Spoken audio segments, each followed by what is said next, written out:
Hey everyone, I'm Wa. And I'm Chris, and welcome to DocuSweeties. Blow into your mic. Oh. Yeah, I know. Oh. I love how I say blow into your mic and then you do this. It's not even like, even though it's plugged in and showing me green now, it's not even like showing me that it's, oh God, I just hate this thing so much. Why?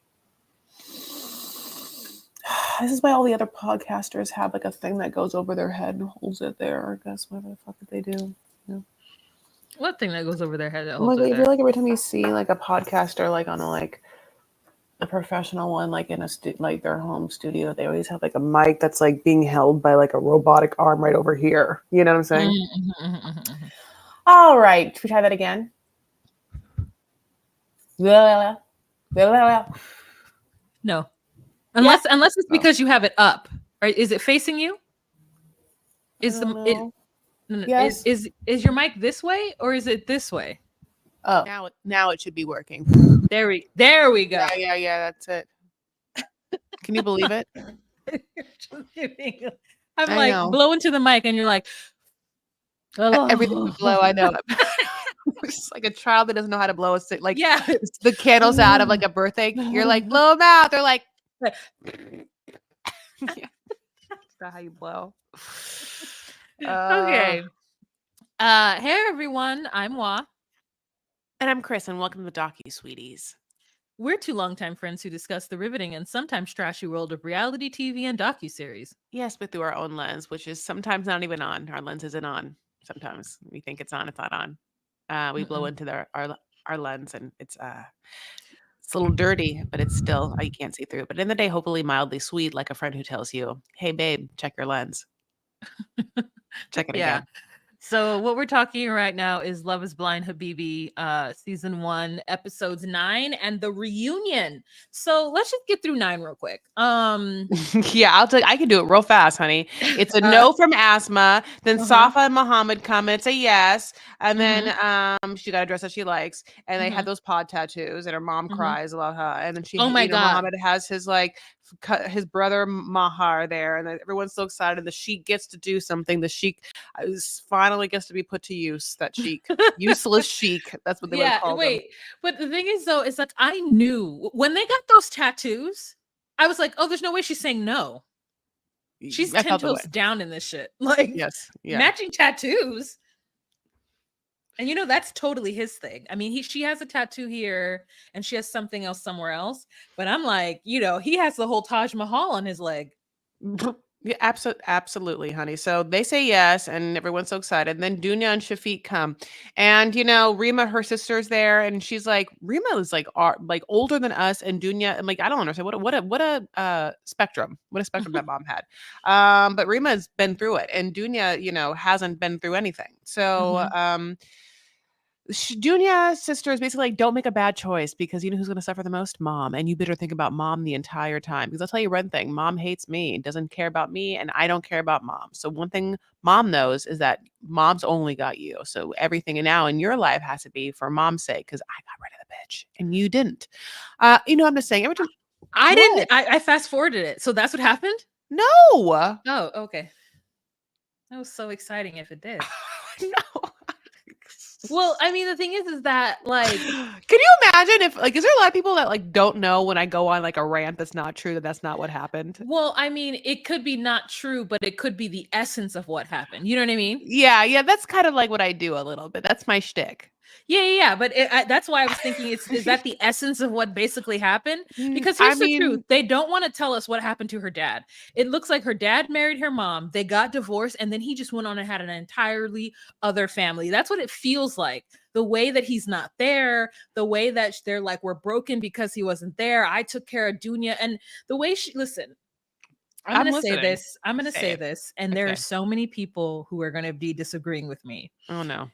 But what? The way sometimes people talk about their parents sacrificing and giving them everything and being the best because they did all of that, I think to myself, well, they brought you into this earth, onto this plane. They brought you here. So that was their fucking job. So I don't understand why you're giving them extra accolades for taking care of you. Like, it's like, it's like I just don't like their single job once they brought you into this earth is to love you, to create a space that made you feel safe, secure, and loved. And so many parents don't do that. Mm-hmm. So many parents, like Marissa's mother, bring children into the world that they can't afford. And then there's all this like accolade for the mom. Like, I could listen.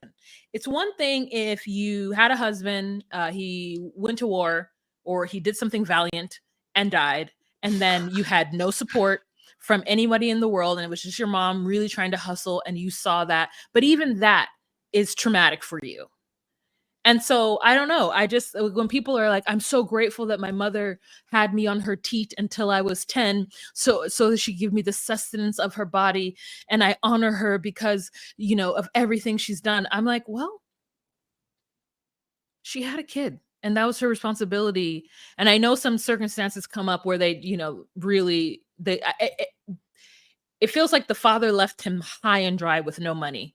And maybe in the community they were in, it was shunned, and it was really traumatic or whatever. And I can actually get that. But sometimes it feels a little heavy-handed with the compliments for parents doing the thing that they should.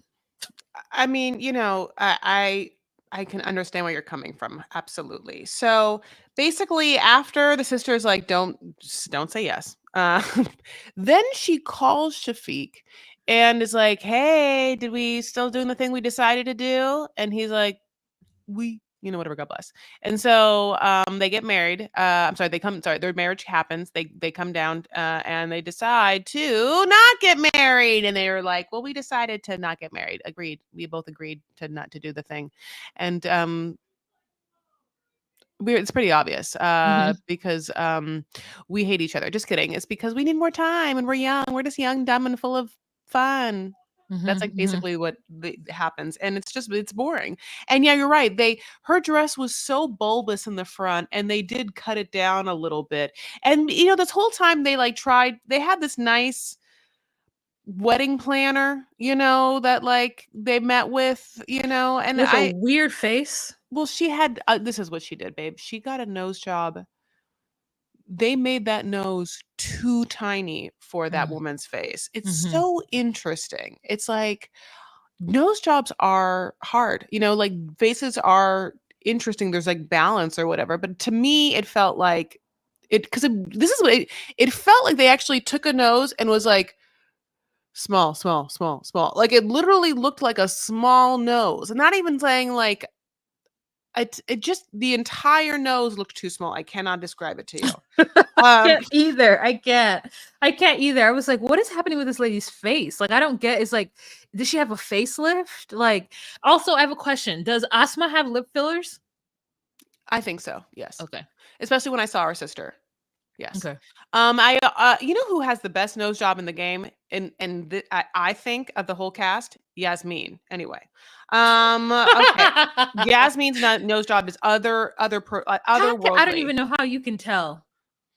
Because I just don't. I mean, I don't know. Maybe she's not, but I would like to see her original nose. Okay, so now we know that that's what's happening. We have one real couple, and the other ones, said no. And it's reunion time. Okay, so here we are. As the reunion starts, we learn early on that it's been a year, and Dunya and Shafiq are somehow still together. Yeah, they're like still making it work. We also learned that Asma and Khattab are not together, and that he looks very different now, doesn't he? I mean, listen, I don't know what he did, but I'm just going to throw something out there, and I can. Did he get weight loss surgery? It's a huge difference. He looks like he lost 150 pounds. I mean, he looks like he lost a lot of weight, which is totally fine, by the way. I said it. I did it. I did it so I can say it. Anyway, but anyone who's watching the show can see that the person that is from the reunion is just like vastly different. Now you can also look at me on like other TV shows and see that. So I'm just like, it's nothing bad or good, but wow, what a difference. And he does, they never ask, like all they say is, you look different. You look great. They're never like, how, what'd you do? And nothing. Not a thing. Yeah, but I also feel like the suit he was wearing looked like it was old It was. Khattab's suit. That he just again, it was like he didn't bring clothes, or he didn't tell them that he lost a bunch of weight in the year, and they didn't ask him for a refreshed measurement, so they had his old stuff, and then all he did is take a huge blazer and then just take the two lapels and put them even tighter on his thing. It's like, Yeah. I've never seen such a weird moment in fashion since Shafiq's like, I'm gonna tuck a jean jacket. Yeah. There is someone doing costumes on the show. There is someone involved Oh, in it, okay. and whoever that person is an unhinged wild person. I thought that his fucking outfit was crazy. It was too big on him, or at least if that's the style, I wasn't ready to see it on him because he'd lost so much weight. So I wanted to see something a little bit form fitting. Now, Yes. let me tell you that Simo wears these shirts that have very small writing just right in the center and says stuff. And I was like, wow, he looked like he was going to a lunch, a summer lunch on an island. Like that man did not dress up at all. And I know he thought like that was his style or whatever, but he wore like a vest over a t-shirt, and I couldn't get with it. And Shafiq had a bag. He had a handbag. And I was like, "Sir, what is in there? Your lip gloss?" Yeah, you just like all his lip products, honey. your, The road. your Yeah, yeah, yeah. sunglasses, your sunglasses. And okay, so let's just cut to the nitty gritty. I like the way that they were respectful with Khattab and Asma. They talked about how they're good friends still, and how he really took the blame and said, "Listen, I work from 9 a.m. to 3 a.m., go to sleep for 2 hours, and get up and do it the next day." And that didn't work for her. She is equally as busy, but she required a lot of like texting and things like that. And I was like, yeah. So in my mind, I'm like, what you need is somebody who you live with, so that they can have any type of chance of seeing you. You need to be with somebody who you live with, as well as and knows that you are not going to communicate with them hardly at all throughout the day until you guys are together. And then on top of that, you'll be tired and go to sleep. So really, you are not ready for a relationship until you can break down some of those working hours. Because I'm like, Safa leaves the country for 3 days out of the week, and she's managed to make it with her and Muhammad. But what Khattab is doing is like, he's not ready for marriage because he isn't ready to slow down. Yeah, like, is it one thing if she's like always calling him and wants to FaceTime every night? It's another thing if he like literally will go 72 hours, or even to like, to me, if you're in a relationship, it's not hard to just check in once every 24 hours. Like, Yeah. hey, it's really not. It's a text, and you can voice text now. I mean, you can do anything, you can whatever. So it's just like, hey, this is my day. I miss you so much. I wish you were here. Here's a pic. I got to the place. I'm doing this now. I'll talk to you later. Got in my bed, thinking of you. Can't wait to chat later. Are you up? We'll talk, blah, blah, blah. That's like 3 texts that just make sense on the fucking go. Like, I mean, you're always, if you drive somewhere or you're getting Ubered somewhere, you're in transportation somewhere, you have to get from point A to point B. I mean, I don't know. There's just, okay. So having said that, Mito then comes out. He has little small arms, and he speaks out of nowhere when he says that he has 2 regrets. One was how he dealt with asthma, and the other was picking Noor. And then Shafiq and Nito go at Noor, and it's really disgusting. And like, Noor has to like sit there, and she's just like, "You're all mad at me because what? You think I have high standards? Whatever. Like, they're mine. They're just like, they're not like, you don't have to just do whatever you want to do, and I'm gonna do me. I was raised by this kind of adage, which is that, listen, so sorry, my family spoiled me. My family took very good care of me. We were treated very well. And so I'm used to that. And yeah, like, I think that women are supposed to be spoiled by their families and then by men. If you don't agree, then you do you. God bless. But that's me. Like, these men are disgusting at her. And then like she gets Hajar to be on her side. Hajar is like her only friend. And by the way, also Karma. I feel like Dunya is on a different island with the boys because she wants to like suck every part of like Shafiq's French balls. And like, Noor is vapid and vain and like has, inflatable lips. Like, please, but at the end of the day, like, she's like a fun character. And the truth of the matter is, like, you don't have to be with her or not. There's no reason to like have animosity towards her. None of this is real, Mito. You were like, like, you'll never be with someone like Nor. You were never supposed to. So like, just not to it's been a year to like just be like an asshole about it is just so sad. And she calls him out. She's like, it has a lot to do with your insecurity and how you feel about yourself or whatever. And it's kind of like going back and forth. And basically the hosts are like, this is disgusting. Your guys are disgusting. You're disgusting. And Nora's like, this should have happened a long time ago. And they switch over to Saba and Mohammed, who again had been here for 1 year. We find out that they had like a low-key honeymoon where they went to they kept saying the Great Alley or the Great Market, which I guess is like it felt like an all cultures or all like ethnicities style market food court place where you maybe go around to different booths and there's everything. So you can say like you saw the world or went like on a world trip or vacation. And they have a little montage, which we have seen the other Love is Blind of like what your year has been and like from birthdays to different trips they've done. We've got to see that. And then we get to talk to Karma and Amar, and Karma has showed up with a bob, honey, and I love it. Like Karma and this bob, I am living for. And they go into her situation, and she was, of course, regal in her responses to me, which was like, I really didn't like the double standard of you saying I couldn't dance when, I'm sorry, was that you in the B footage with your like tits out? Like a matinee idol looked good, but like, I'm sorry, come again? What's happening?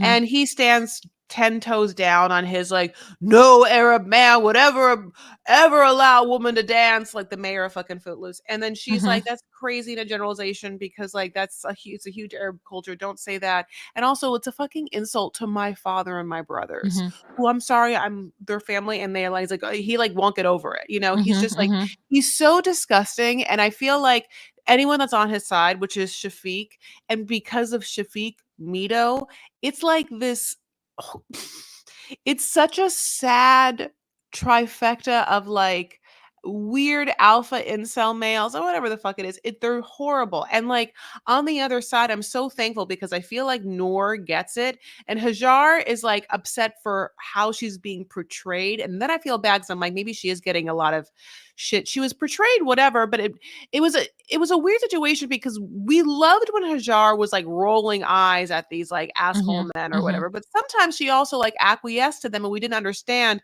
But we also know she wants to be on the show, but her attitude kind of was a little dark the entire time, and it doesn't get lighter on this reunion. They actually give her no time. Like I'll tell you one thing they don't do. Sorry.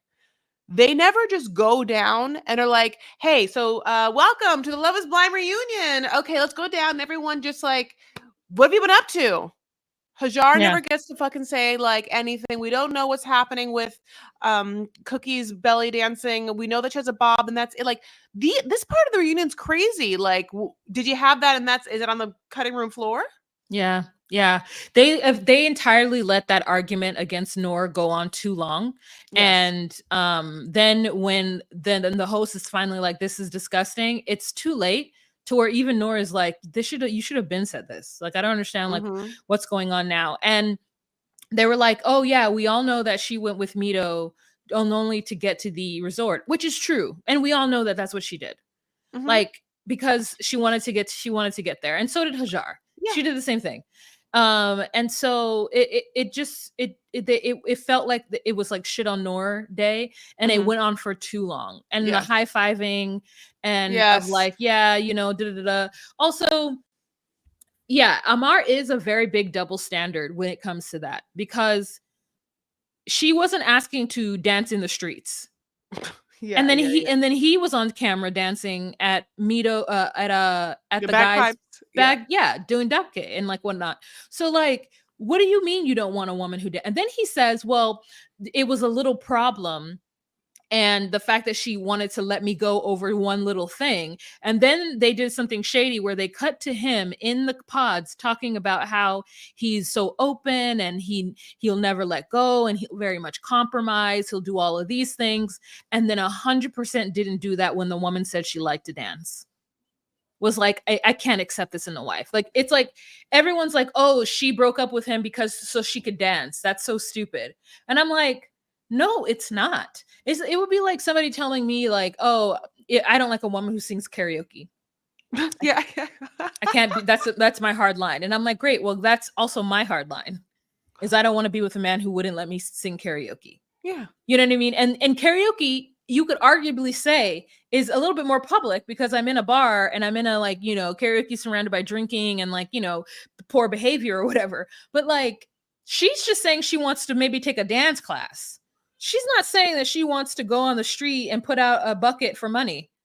So it was just like, it's just really weird that he couldn't see it, and he kept saying it's because he's an oriental, that's the word he used, the oriental man. And then we cut over to Muhammad talking about his jealousy, and he tried to say the same thing too, but Safa is not going to have it. Like, Safa's like, listen, there's a thin line. Of course I like it when someone's jealous, but there's a thin line and it gets to controlling. And I think as much as she's very demure, and this is one thing that I will say that is admirable about these women, is that the way that they control a man is by being regal and demure, but still holding the line in a way that isn't them yelling and doing whatever, right? So, because there's a part of me that's like, how could Safa be with Muhammad? There's a couple of red flags, but I think that he can talk all this game. But I think maybe when the very real possibility of her being like, well, I'll just have to go about my business then. He's like, oh, no, I don't want you to go about, no, I don't want you. Like, you know, because she's like wonderful, beautiful, like, you know, envy of all those around. And she has impeccable taste, and she's really smart and like all these things. And so we see him trying to have all these thoughts, but then also being like, this is the best I'm going to ever get. Because he even said, he's like, oh, I'm never going to get married. I thought, you know, I'm never going to find the right person. And I feel like Karma is the same way. It's like the way that they deliver things is in a very feminine, regal way. And, you know, she's like, I thought about it, and that ultimatum is something that I can't accept. Because my father lets me dance. So who the fuck are you to say that I can't? And when she said that, I was like, yeah. And that's the way I feel about a lot of things too. I'm like, you think I'm forged by some like crazy person? I have a very machismo father who has had to change a lot of his views as I have grown up in order to fit me and what I want and what I think into his life. Now, am I going to show him the pole dancing videos? No. Has he seen them? Maybe he has. But like, you know, I put it on Instagram, and God knows he follows me. He follows the docu-sweeties at least. But like, you know, but the thing is though, like, he's not stopping me, so you're not going to stop me. That's kind of what Noor said too, in a way. Noor was like, I'm so sorry. You all think that I'm like high and mighty because I expect nice things. Well, my father raised me that way, and he's an Arab man. So why don't you go talk to my father on how he raised me wrong for liking nice things and nice dinners? Yeah. Why don't you go talk to him, and how I should, you know, like, lower myself for your dusty fucking asses. You know, like it. But the thing is, though, she did pick the wrong person, because if she had picked Khattab, he would have given her that. Like, there are men on that stage who are wealthy. Yes, but he never liked her. Like, she should have. Yeah, she didn't. I guess no one went for. She must have. We don't know this. Like, I wish we knew who went for who at the end, because she had to go for Mito, and obviously we had seen that she ended up going on a date with Karam. No, what's his name? Kasim? Karam? Stop it. Oh, honey, I don't know. One of them. You know what I'm saying? That the one that I thought was hot. Oh, the one that, Kareem. Kareem. I don't know. So she had gone on that. She said that she was going to go on a date with Kareem, and now we're at the reunion. And yeah, I wanted to know, like, why couldn't she have like done the whole thing with Kareem? Now at the reunion, do they ask Noor, "Hey, babe, I know it's been a year. Wish we had gotten footage. Yeah. What happened on that date?" They don't. They don't. They don't. It was bad. They don't. The host didn't know. They all had the host had earpieces. So whoever is feeding them the lines and like trying to direct like what needed to happen just did not do a good job. And they should have edited down that argument so much and added in more. We should have heard more from Karma. I wanted to know what they're doing in their lives, what businesses, how their parents are. I want to know everything. Like, and we just, and then Dunya, I don't necessarily think that Dunya is pick me.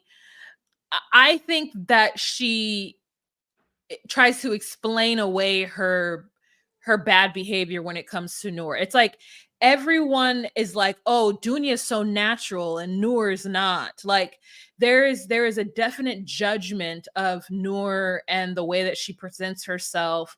And when Noor tries to like give advice, that's she kind of invited that with that fact with Dunya.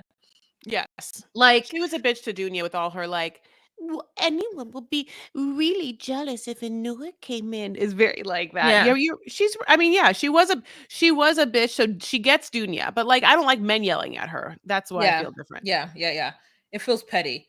And it feels like, oh, love is an ATM is what they were saying. And Oh you know, yeah, and Shafiq. and it's just like I get what they're saying, but they should just be lucky that they got with the girls that they like. It could have just been like, you know what, Dunya, based on the things that you were saying in the pods, based on the things that you said back in the women's, I really do feel like you and I are not compatible. I understand that you expect a certain lifestyle, but that's not something that I want forward in my partner. If I choose to spoil my wife, I want to spoil her because I want to spoil her, not because she's expecting to be spoiled or whatever. And that you could just say like whatever you want to say in that fashion, and then do that. But you don't have to like belittle her and like basically like put her down on TV. It felt very like patriarchal in that sense. I know. And like, I don't want to have to be on Noor's side, but here I am. But Noor's Mm-hmm. also giving good asides to people. She gives a side to Karma, like, fuck this asshole. Just so you know, there's lots of amazing men out there that are going to love the fact that you are committed and passionate about arts and Mm-hmm. hobbies. Mm-hmm. Like I'm Dunya's Mm-hmm. not saying shit. And then she's also like totally helping Hajar too, because okay, then the next part is Hajar and Simo, which we know that's a shit show. And he's a Mm-hmm. weirdo. He Mm-hmm. really is. He's a Mm-hmm. weirdo. And she hates it. Like we get a little more of her and this like weird, like, I'm gonna have another piece of I don't know, her like bad joke that will like he wanted a stoner for. I Yeah, mean, he's like, I forgive you, but I don't really forgive you. I forgave you. I put it behind me. Otherwise, we would not have gone here. But you still disrespected me by doing this and you didn't stand up for me. She's like, I have a trauma. I can't be around physical violence. And he's like, well, and then when she's like, but you made Noor turn around to show her the dress. And he's like, well, that's what I would do for anybody. And I honestly think it's because he doesn't like women. yeah. I don't think he likes women. Yeah, And no, I I think think so. that he's angry about it. And so he needs to belittle a lot of women to make them seem like they're not good enough for him and all this shit. And that's the reason why he felt comfortable, because he truly and genuinely is not attracted to Noor's ass. No, he's definitely attracted to Shafiq. That's why they got in the fight. Yeah. That's why he tried to throw Shafiq under, Mhm. because he wants Shafiq so bad. He was so jealous seeing him with Dunya and then jealous seeing him with Noor. He couldn't stand it. He got his little like panties in a bunch, honey, and he made it happen. But here Mhm. we are. So then Hajar again like feels like she got like a bad edit and she just like no one likes her on the internet, which now I want to be like, yeah, Hajar, if you are for any reason hear this, and of course you don't, but Hajar, you're funny. Mhm. And Mhm. Cookie thinks you're funny too. Mhm. Karma Mhm. was like, "No, girl, you're funny." We laughed a bunch, and just because these assholes are, making you feel like you don't shine, that's Mhm. one thing. But I think the people that watch the show do not hate any of the women on this show as much as they definitely don't like some of the guys on the show. Mm. Now, I'm going to tell you, there's definitely people that have polarizing ideas of Noor, Excuse me. but for some reason, Noor is of the perfect mindset that she can take it. Noor wants hate. Mhm. Any kind of like person talking about Noor is going to be She's into. happy about it. Yeah, Yeah. Hajar is not. Mhm. Um, so basically, then after Hajar and Simo go back and forth over that stupid thing, they do have like a phone message from Yasmin, who's living her best life, honey, who's again, I think so cute. I mean, for Mhm. some reason, I think she's so pretty. And not for some reason, she is. And she again looks like Ashley Judd and like Sarah McLachlan together. I don't know, like the little pixie cut. She reads him. She reads Mhm. Simo. She's like, you're dumb. I mean, you're not worth anything. And I wouldn't have to ever deal with you. I'm so happy I don't. Anyway, Yeah. good luck on I don't everything. I don't understand why she's angry at Simo. I don't remember what happened to them. I thought he just said no to her because he said yes to Hajar. He like no, he wouldn't talk to her. He was like, yeah, I think that he didn't give her. He like sorry, there's like I don't know if you Mm-mm, hear the mm-mm, full, I mm-mm. mean, what feels like fire chase. Yeah, no, he was an asshole to a bunch of people and like wouldn't let them talk and just like left, and stuff like that. I think that she was one Oh, of those. So basically that basically concludes the reunion, except for one moment where it feels like Hajar makes a mild pass a Khatab. Do you see that? no. She was like, "I really liked your voice. It was really interesting to see you. Like you're my favorite personality," she said to him. And Oh, it cut right away and I was like, "Hajar makes moves." yeah. Like she doesn't like one thing about Hajar is like she'll make the move. If you like need someone in the fucking pinch, like Hajar's going to do it. Yeah, to me, Katab is the best one there. But if he doesn't, if his life is not conducive to having a partner, he needs to get married in his 40s. Yeah, I mean, it's gonna be hard to be in the club until 3 a.m. as a married man. I mean, Hmm. come on. I mean, and I hate to say this, I'll just be super honest. Unless you are making so much money and you can really showcase that, like, this is a huge venture for you, the exhaustion and toll it's taking on your body, and it's obvious because it's very hard to sustain that kind of lifestyle and work out and do everything you need to do, pr- mo- m- sorry, meal prep, sleep well, all of it to like truly be healthy. So unless you are making all of your money through the extraordinary gift you have for DJing, it's better to just keep your health and your body happy and do the other businesses. And Hmm. that's how I feel, you Yeah, know. you're right. You're right. You're right. Thanks, babe. Yeah. All right. I think that Love is Blind Habibi was a success. I really enjoyed it. I thought that it was a very interesting look into culture and very beautiful and picturesque. It was a lot of machismo nonsense going on, but I think the women really um I don't know, delivered a lot of it with grace.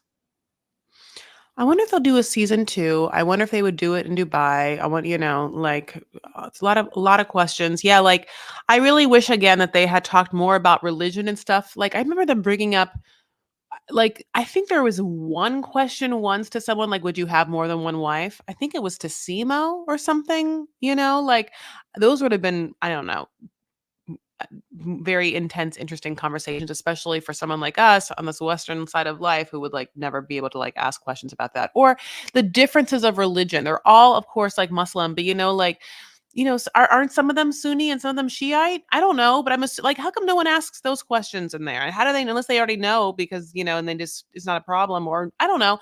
Like, I think that I was waiting for more kind of intricacies of that and or whether people would be modest enough or not.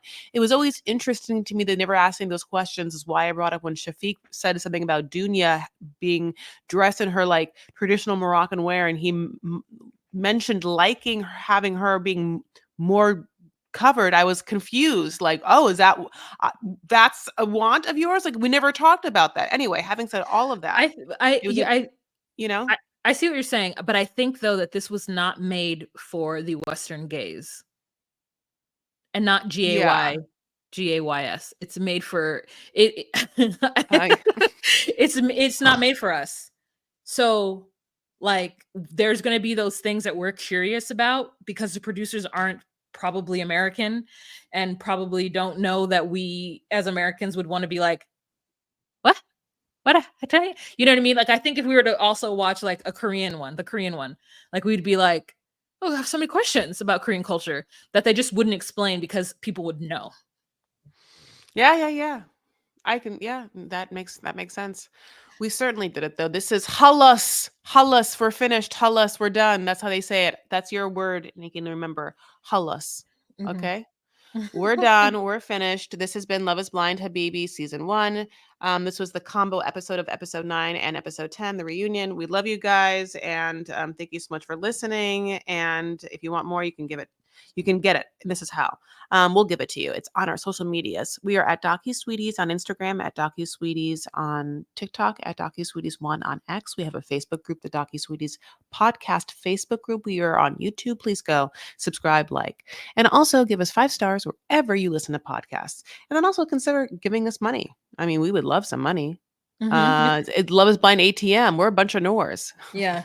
You could do so by joining us on patreon.com/DocuSweeties, $10 a month. You get a live every first Monday of the month, plus other goodies. So if you are interested in that, and you want to support your girls, please join us on patreon.com/DocuSweeties. All right, you guys, we will talk to you later. Bye.